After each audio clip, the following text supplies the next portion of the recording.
आज श्री साकेत कुंड वाले संत जी का दर्शन किया। उन्होंने फ़ोटो खींचने से और वीडियो बनाने से मना कर रखा है, इसलिए उनके सामने उनका वीडियो नहीं बनाया। उन्होंने कुछ अपने अनुभव, कुछ चरित्र सुनाए। पहले तो उनकी वैराग की दशा आपको हम वर्णन करें। हालांकि इस विषय में बोलने से उन्होंने मना कर दिया था। उस कुंड तक जाने के लिए मुझे 400-500 मीटर करीब जंगल के भीतर जाना पड़ा, और इंसानी रास्ता नहीं है वहाँ पर। मतलब गाड़ियाँ तो जा ही नहीं सकती, इंसान का भी रास्ता नहीं है, बहुत दुर्गम है। तो वहाँ भीतर गए थे हम साकेत कुंड का दर्शन करने के लिए। वहाँ एक अद्भुत संत का दर्शन मिला।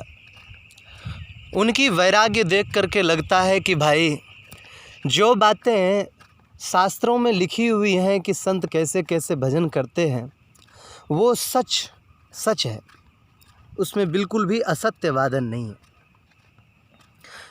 ये संत जी 2 मास में एक बार गांव में आते हैं और आ कर के भिक्षा ले जाते हैं रोटी भर के एक कट्टे में, और उस कट्टे को अपने पास रखते हैं। रोटी सूख जाती, फिर उसी को खा करके 2 महीना तक वो भजन करते रहते हैं। मतलब कोई सब्जी नहीं, कुछ नहीं, और 2 महीना तक बाहर वहाँ से नहीं निकलते।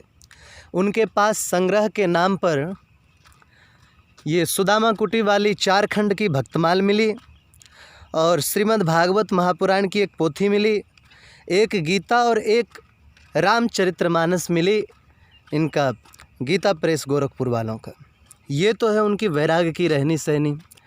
गांव वालों का कहना है कि बाबा 2 महीने में तो कभी कभी आते हैं, और कभी कभी ऐसा हो जाता है कि 6-6 महीने से भी वो नहीं आते। और दूसरी बात यह है कि कई संतों ने और यहाँ के कई ब्रजवासियों ने इनको अलग अलग स्थान पर एक ही समय में देखा है। जो पीपा जी के जीवन चरित्र की घटना है, बहुत कुछ मिलती जुलती घटनाएं इनके जीवन में हो चुकी हैं। ये मैं नहीं कहता हूँ, यहाँ के गांव वाले कहते हैं। दूसरी, इनकी भगवान की लीला में प्रवेश है, ऐसा ये संत ने भी बताया, कृपा पात्र जान करके या अनुग्रह करके। और गांव वाले भी कहते हैं कि ये बैठ करके जब भजन करते हैं। ऐसे एक और संत हुए थे, बंसीदास जी महाराज। वो 2019 में पधार गए। ये बैठे बैठे लीला का दर्शन करते हैं। अचानक कभी कभी गांव में जब बैठते हैं, भक्तों को चरित्र सुनाते हैं कुछ भगवान की, अचानक से ध्यानमग्न हो जाते हैं, और अचानक से उनका पूरा शरीर एक अलग ही दिव्य इत्र की सुगंध से सुगंधित होने लगता है, फैलने लग जाती है सुगंध। और कुछ बातों का तो हमने भी अनुभव किया कि जहाँ पर इन्होंने साकेत कुंड में कुटिया बना रखी है, उस कुंड के चारों ओर इन्होंने तुलसी लगा रखा है। एक अद्भुत बात का वहाँ अनुभव हुआ हमें कि वहाँ पर 5-6 सर्प हमने पड़े देखे। अकेले थे, कोई साथ में नहीं था। हालांकि ज़्यादा भयभीत तो नहीं हुआ, लेकिन थोड़ा सा भय लगा कि कहीं ऐसा ना हो कि ये महात्मा को रात को काट लें।